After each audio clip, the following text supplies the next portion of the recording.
Hello, friends. This is your friend Kent C. Dodds, and I'm joined by my friend Jhey Tompkins. Say hi, Jay. Hi, Jay.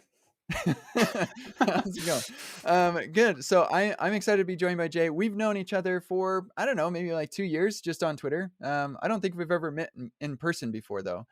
I just pretty much follow you on Twitter and like your cool demos. Yeah, I think that's about right.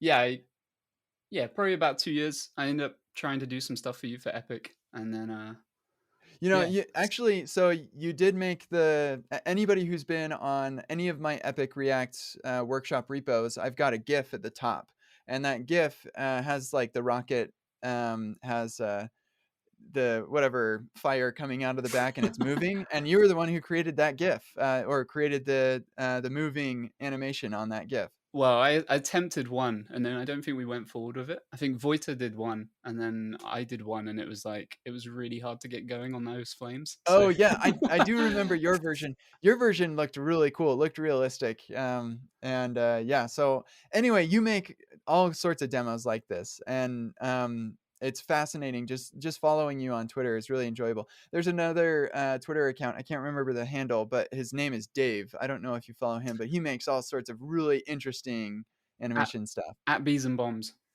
That's the Yeah, one. yeah, yeah, and it's like infinite loop stuff, it's, like, mind-bending. I love following accounts like yours, it's just really fun and interesting. You also do, GIFs of yourself, which I appreciate as well. Yeah. I'm trying to build up my back catalog so I can get up to speed with yours. I've got Yeah. some that I need to record. More people need to do this, I think. So I think that's awesome. So, Jay, we've gotten into this already, but we haven't actually had the opportunity to introduce you. So why don't you just tell us a little bit about who you are, where you work, what you do for fun, whatever you want to say. Well, I'm Jhey Tompkins. I'm currently in the UK. I am currently exploring opportunities, and I probably known as a creative developer or sort of whimsical developer online. That's probably where my reputation is. And but that's not my background, which I'm sure we'll dig into. And outside of code, I do all sorts of things, but at the moment, obviously, that's kind of restricted. But I do a lot of like calisthenics and sports and things. People often see me swinging from the gymnastics bar on Twitter. So, Yeah, yeah, I've noticed that. Is that like on your apartment building, or is that your house, or like where's that bar? yeah. So this is my house, and it's quite it's quite a funny story, but probably too long for this. But the house I bought is across the street from where I grew up. And when I got the house, I had all these plans, and I was like, I need a pull-up bar. Like that's the first thing I want, just a bar that I can do like muscle Cool. ups on and stuff. And it was like one of the first things I got, and it's been the best investment because I use it all the time, like whatever the weather. But it's like drilled into the side of the house, and you just go out there, mid December, just breathe on your hands quick, go out, do some reps. That's amazing. I noticed you flipping around in there, and I'm like, "Man, his head is just inches from the wall." Yep. I'm sure you've hit your head before, have you? No, I've got quite lucky. So I you can get like so that bar is a commercial grade one. It's like I think it's 900 mil from the wall, and that's kind of the Mm. deepest you can go. And I've been fortunate. The only thing I've done is I've hit my heels when I've swung around to do like a full rotation, and I've clipped my heels on the wall, but not in a bad way. Ouch. Like I didn't really notice it. Surprising the shock that your heels can take. Yeah. Well, I actually, when I was a kid, I was a gymnast. So, like, doing those kinds of exercises on a bar like that, is for me, it's pretty fun. So that's cool that you're doing that. Yeah, I don't have much grace. Well, you definitely have strength. It is not easy to do that. So yeah, that's cool. So Jay, I want to talk with you a lot about your the amazing demos that you make. You're clearly very experienced in CSS. Like some of these things I see, I'm like, I had no idea you could do that without JavaScript, or even with JavaScript. Some of these things, I'm like, wow, that is hard. Like, how do you do this stuff? Like, and I'm interested in what got you into some of this stuff. So yeah, my it's quite funny because yeah, people. obviously associate me with CSS, but I wear many hats. Like I do various things. Like that's it's kind of the thing that I enjoy pushing on the side. So as we were saying before we came on, like I started as a middleware engineer and I have more of an engineering background. Like that's where I began. I was doing like learning React and Backbone and like Angular and things before I really got into visual kind of work. That's only been the last well, I look at the actual thing, it's probably been like 3 or 4 years now, maybe even 5. It feels like time just flies. But yeah, I started Yeah, looking at CSS and I started digging into like one of the first visual things was digging into 3D transforms and animations. And then as the curiosity begins and I want to learn more and I want to see how far I can push something, then I try and make demos based off of that, and that's what I share. So like they're the fun things I do outside of work, and then I share them online and share them around and show people what we can do. So the most recent one would have been like an app property article, which is like a new CSS feature that will be coming to all browsers soon, which it allows you to provide like types almost like it's kind of like giving context to custom properties so the browser knows how to animate them and transition them, which is really cool. You can do interesting. some really cool stuff with it. But yeah, I So guess does that allow you to was that your I saw briefly a demo of like, it was a color picker or something, is that what that was? no, that's something else. That was messing around with. So I guess this kind of latches onto what we were saying before we came on. So the demo that I did that was more to do with app property was the stopwatch that was just made with CSS, like it was the Oh, fully yeah, yeah. functional thing. But the one with the color picker, I think I did that the other day because it's the CodePen challenge for monochromatic palettes, Oh, and I just had this in my head. I was like, I wonder how you would make Prism highlighter work in React and change it on sliders and have it like update the code block because I'd not done it whoa, before. So I was that's like, oh, cool. I'll give that a go. And then yeah, what I did was I just hooked it in with a ref, and then I created like a CSS string in a ref, and then I passed that into a block and have Prism highlight it on each state change, which was updated by the sliders.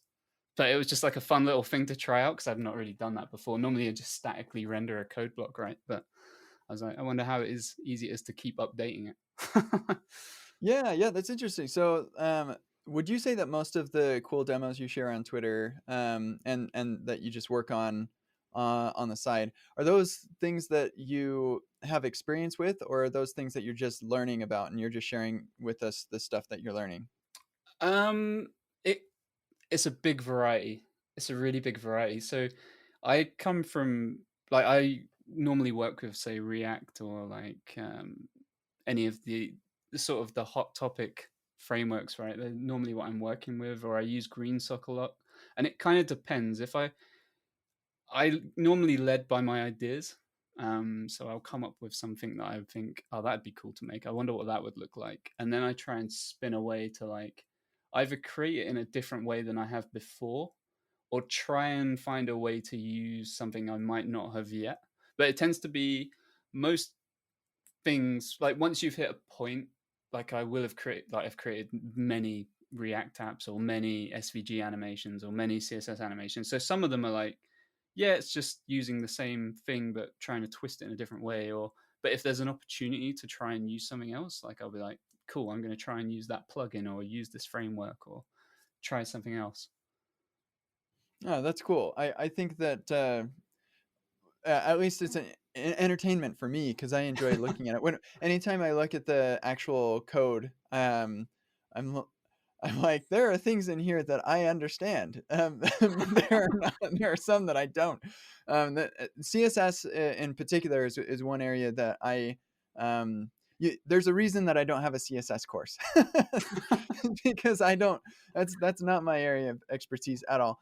Why is it that you've gotten into this? Like, isn't on the job coding enough for you? Like, what motivates you to keep coding after hours? I think I just enjoy it. I that's genuinely it, and I love like the thing for me is I always need to be I have this need to always like want to push myself or try something new or like what's next. And I'm always looking for ways that I can kind of push code to do interesting things. That's what I enjoy. So I've always done it, even before I started sharing it. It would be like, I wonder how I'd make that. But I started more from a background of like, I'll make a tool. I'll make something that does this for me. I'll make way back I made like a node script. It's kind of like a node script runner, but the idea was uh, early on, like I discovered dot files through being like almost shamed for not using them and for not like version controlling them. So that evening, I was like, right, I'm going to go and make a tool that does it for me. I couldn't find one that did it in Node, so I was like, I'm going to learn how to use things like Shell.js and stuff like that to do it for me. And I ended up writing this package. It's still on GitHub. I still use it, but I've just been recently porting over to John Lindquist's script kit. But yeah, I wiped all my machines at the Oh, yeah. weekend, and I have the script. I install Node, and it has like a config of all the apps I use on my machine. All my dot files and things are on GitHub.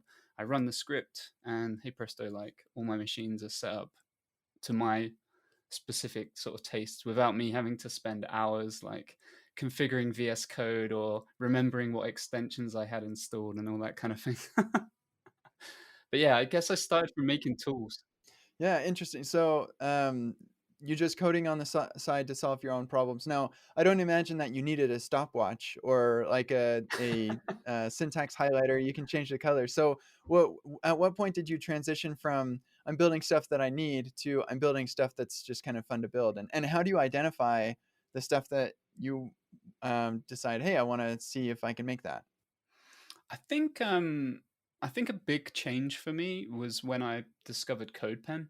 I'd not like I'd made some fun things, and funny enough, my intro to CSS, aside from like some real basic layout pro changes or color changes, was creating loading spinners.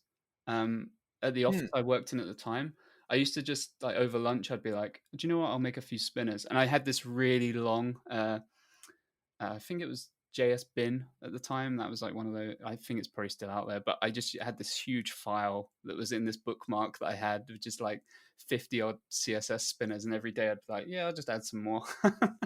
And That's interesting. that's kind of how it started. And then I discovered CodePen because I wanted to start embedding demos in blog posts. So I used to write. I still do, obviously, right? But uh, I started by writing posts about what I was making, the tools I'd create, and just sort of creating a log of that. No real purpose for it apart from to document my own like work. And I went into office one day, and someone was like, "Oh, I saw your CodePen on the front page of CodePen." I was like, "What?" Like, Oh, "Oh, that's cool." Like, I didn't know that was a thing. And I sat down, checked it. It was like, "Oh, your pen was picked." I was like, "Wow, that's really cool." And I kind of grew more into like, oh, I'm going to make some like there's a community here of people building like cool visual things and it's fun and yeah, I want to do that because that's how I like to learn. I like to sort of have fun with it. Oh, I want to do that. I want to make some interesting thing that I'm probably not going to deploy to prod anytime soon, but it's going to be like fun for me to make and try out new things. And that's kind of where I went with it. I kind of just kept making visual things, and obviously there are times when I make things that are more practical and share them, but there are times where I make things that may be seen as more absurd or whimsical, and I share them too. And then it's kind of driven by sometimes a need for something, sometimes something that's topical at the time, or even just a way to challenge myself. So the demo I shared yesterday that I'm just finished writing about is about doing this like infinite scrolling slider, but without like duplicating elements. And it's all about manipulating time. So it's like an animation, but you're actually scrubbing time. Yeah, it's pretty interesting. interesting. I got Yeah. a lot of help in the forums on GreenSock for that, so shout outs to Jack for helping me a lot. But yeah, like something like that was really interesting for me to get my head around and the challenge of it. And then the other side will be like, oh, a new property's out. Like I'm going to go off and have fun with that, or something comes up and I'll draw something on the iPad. I'm like, I'm going to give this some life. I'm going to animate it. So Yeah, so you have lots of inspiration from all over. And um, I was gonna ask, like, do you so you said some of this stuff is pretty practical, some of it's not exactly. Are there and the main reason that you do it is just for fun. Are there, like, practical benefits that you've seen in yourself as you've worked on some of this stuff? Like, has it, um, given you any, yeah, any benefit beyond just being a fun way to spend your time? I was gonna say, yeah, it maybe practical wasn't the right word. May not be practical for others, but always practical for yourself. So, Mm, like whatever you make, you'll always. I always try and do different things because they're typically not the normal, and there's typically not any tutorials that are going to show me how to do that thing. yeah, So yeah. every time I'm given the opportunity, like by an idea that I have, I could spin that, and I'm going to be able to push something in a direction where I've not seen it go before, or something that's not typically documented. So uh, it enhances your skills as a problem solver and a way to find the solution to things, or like how to um, defeat some obstacle with the tools you've got in your hands. Like, how am I going to make this move to here, or how am I going to make this app do this? And I think we were saying before, it's like those skills are applicable. The tech changes, but those core skills, you're only developing them. So even if it's something fun that others might not use, I'm gaining something from that, which I'll be able to take forward. And it's the same for anyone else that does this kind of thing. One example that is easy to pick on. People normally pick on like when people do CSS illustrations or like quirky animations and things. Yes, you might not use a big CSS illustration in your site. You're going to reach for SVG or like an actual image because it's more performant. But the skills of being able to lay out all the pieces or how to clip things into certain shapes or do certain manipulations is really quite powerful, and it gives you like a different understanding. So yeah, there's always a practical use for yourself.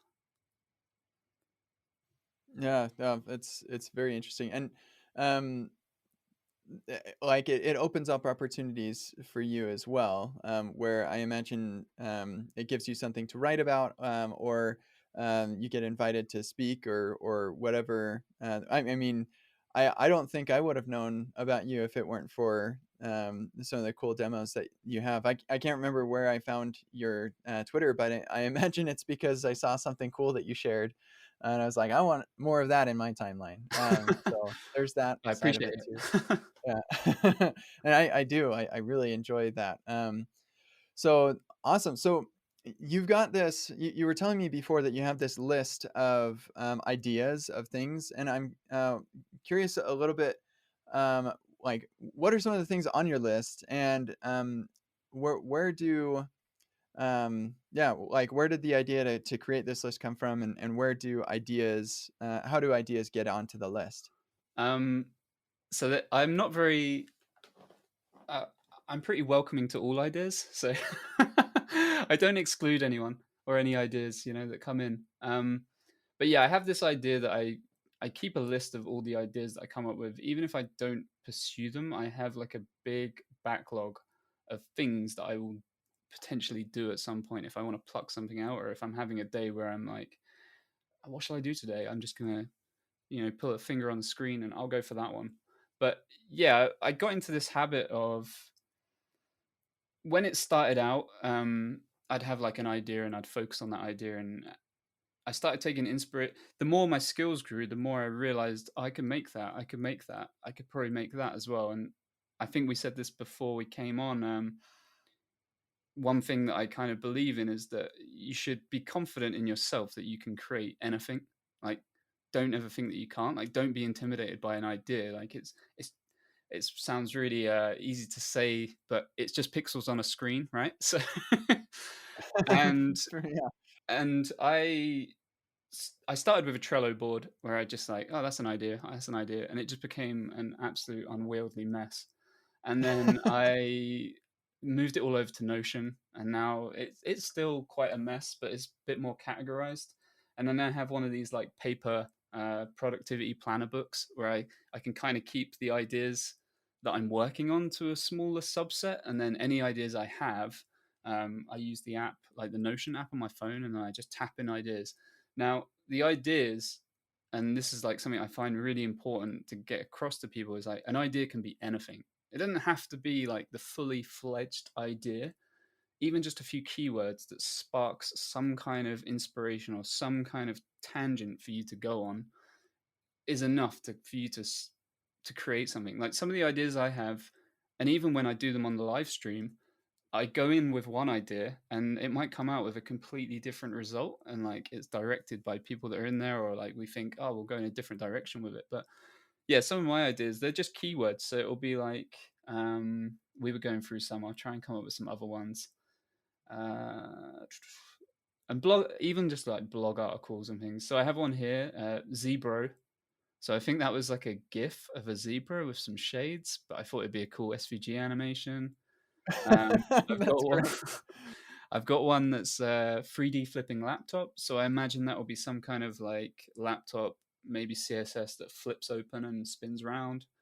Um, Hmm. there's oh, I created like this. I created this animation a while back where it's like Hulk flies out from the backdrop, and every time you press this button, he smashes the button like a like button, and then like shards of like stone come off.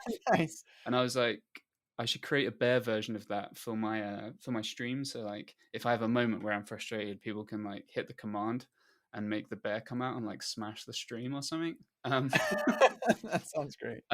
Yeah, and then the ideas just keep going, and I think it's cool to just absorb ideas from anywhere. So TV, games, things you see in the news, things you read, things you see out your window, just anything, even conversations with people. Like I have one here.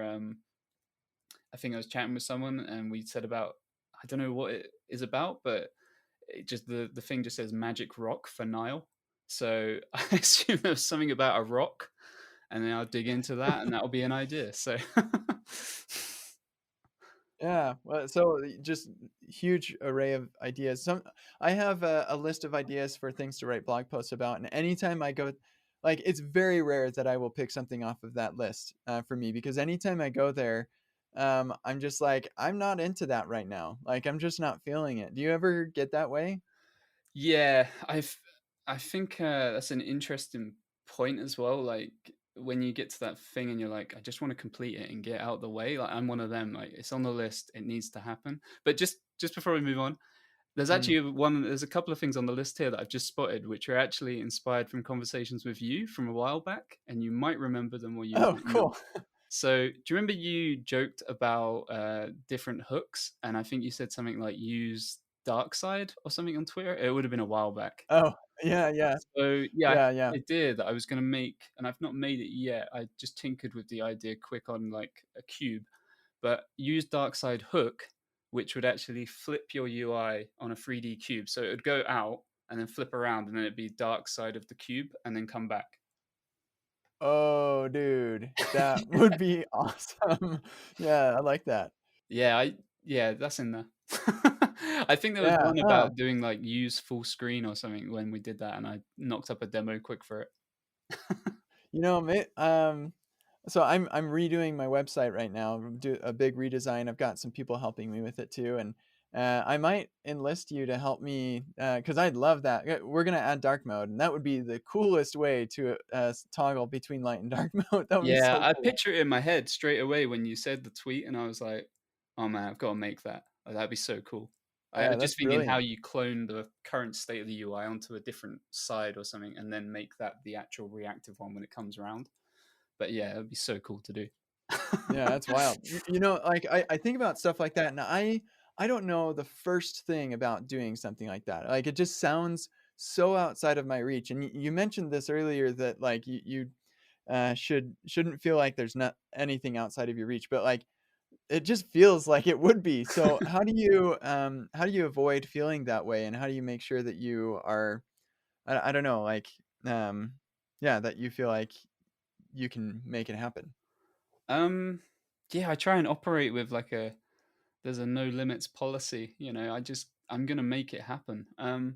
If I get really stuck, and I don't know, I guess I'm quite fortunate because I've been doing this a long time. Like my ability to solve problems has got better and better. Like I'm good at digging into code. Like I'll happily dig into the source code of projects and things to work out what's going on. Like if the answer isn't in the docs, I'm going into that GitHub repo and I'm finding out how to do it. But Yeah, yeah. yeah, if I get really stuck, then I'll reach out to people. But I think it's just a case of like enhancing that problem solving skill we are talking about. Like I know how to manipulate things, and because I've used something a lot, like I'm comfortable doing that. So like in my head for that particular example, I know we're going to do something when the state hits, and there's going to be some transition that I want to make. I know how to do 3D because I've done 3D in various ways. Um, but in my head, I'm just thinking, like, I'm already thinking ahead, like, oh, how will I do the state change when I flip it? And then when it lands, is that a good time to like flip the cloned UI for the real one and then render it on that side, you know? Or is it just the smoke and mirrors? Like, I try and like think, I don't know, I just have this sense where I just sort of can picture it. Um, I always advocate like having Hmm. scribble books around. Like I've got better at this now, so I have all these notebooks that I write in. There's even a demo of my notebook where you can scroll and it like turns and it shows demos, like the scribbles of demos, Really? and That's you cool. can click the demos and it takes you to what actually happened. But yeah, I've tried to get better at this with the Wow, that's cool. productivity planner, but I always try and like scribble things out. Obviously, on this is audio only, so people won't see this, but you can see there, like I've been scribbling out the thing I've been doing today, which is like a this scrolling cover view, Hmm. and they're the little squares, and I was trying to map out like the time scale of it. Um, but it goes back to like that belief before, like if you can visualize it, I really believe like if you go for it, you can do it. Like you'll find a way. Like somewhere, like someone will have done something maybe along the lines, or depends how wild your idea is. I think Yeah, I the suppose so. key thing is to believe. I think that's important too. Most of my where I end up struggling with this is when it's not I'm not using a library, so I can't like dive into the library. It's more of a platform thing, and often it's something that's visual. That's it, like especially animations and just design. That side of the web development is just I am seriously lacking, and it's frustrating to me. And I typically just avoid doing that work, and I think that the more that I avoid it, the longer I'll just not be able to do it. I just eventually you gotta put in the time to get the experience, and you've done this enough times with all these demos that you're not intimidated by these visual ideas that you have. Whereas for me, if I think about okay, so we're gonna do this leaves falling like naturally or like rotating some 3D something. I've never done anything like that before, and it seems a lot more challenging and scary than maybe it is. But as soon as you say an idea like that, like for me, like the way I work is like you've just said that sentence, and in my head, I'm already picturing how I'm making it. So I'm already picturing those leaves, Mm. like how I'm gonna do that. I probably won't make it, and maybe I will put it on the list. Who knows? But Yeah. but yeah, it's completely right what you say, and obviously I didn't just wake up one day and I could do it all. It's been a progression, and I think it's kind of interesting for me. The best the best timeline for me to actually review that is probably my CodePen like demos through time. Like my first ones would have just been, I think one of the first ones is a bear head, and it just tilts and winks, and at the time, I was like, "Yeah, that's cool." But, Hmm. like, for like, now, I'd do it completely different. I'd add a bit more, like, motion, and as you learn, like, designs and you're inspired by other people that do these things, and you pick up tricks and tips from what you see, or, you know, what you read, or what you're inspired like I said, what you're inspired by, you kinda see where you can make these gains and improve as you go along, and then it becomes more um, intuitive for you. I always found it hard because I don't have, and I still don't feel I have like a designer sense to me. Like I've come from an engineering side, so I've only recently read like more design orientated books and things like that to try and pick up that visual side of things. So it's kind of, I'm coming from the other way where I'm like, I'll force it to happen some way with logic, and then I'm putting the motion and things on top of it. Yeah, that for me, like when I see these things, like look at this amazing thing I built without JavaScript. I'd if I were to build that, I'd be like begging for JavaScript. Please, how can I do this with JavaScript? Because I just am scared by doing advanced stuff with CSS. Well, I think one thing with the CSS stuff is, once you know a couple of the little tricks to do those things, it becomes kind of um it's just then limited by like what you want to do with it. So a lot of Mm, those tricks come from actually knowing how like semantic markup works. So, for example, the fan I did, like I did a desk fan last week, and it's a radio button. So it's a radio button, and then you just use the sibling combinator, which is like the tilde, or you can use the plus version, which is the next. And it just says, right, that how that works is it grabs the next sibling in HTML, and then you can just apply styles when something is checked. So it's just the checkbox hack. And once you've got the checkbox hack, yeah, that opens up doors. So yeah. You can start opening and closing boxes yep. and all sorts of Well, things, yeah. that's another interesting semantic one. Details and summary. When you actually open them, it, the browser appends like a open attribute onto details. I think it's onto details. Yeah. So Yeah, and then style away. yeah. Yeah, that's cool. Well, so Jay, we're reaching the end of our time here. Was there anything else that you wanted to bring up that we didn't get a chance to already? um, I think we managed to cover things that we said we were going to cover, didn't we? I think. I think so, yeah. So we do have the homework assignment or the call to action for folks. So what we want you to do is to create a list like Jay talked about, where you just write down ideas of interesting things that you could build. And actually, one thing that we didn't really talk about was your approach to learning new things. So do you Yeah, want to talk about that a little bit? we can squeeze that in quick. I was going to say, yeah, the my approach is always to not focus on the how or the why. It's focus on what I want to make. Find like list things that I want to try out or use, and then find ways to apply them. So if I think of a particular demo, and then I'll be like, cool, I'm going to use this new thing that I've not tried. I'm going to learn that with this demo, see if I can make it work. And it all goes back to that skill we said before. It's all about enhancing your skills as a problem solver, someone that can find solutions to things given X, Y, or Z. Because no matter how the tech changes and evolves over years, that skill set is always applicable. Like that core skill of being able to solve problems, you'll be able to apply it no matter what we're using. If we're still using React or whatever we're using, by in years to come, you'll be able to apply that skill. So having fun with it kind of doesn't make it feel so maybe taxing. And also the other side to it is when you try and have fun with things and try and do things that are a bit more out of the box, you find ways to push tools that might not necessarily have been documented, or find ways to do things like to truly kind of um, have like great skills with the tools you have. So Yeah, that's great.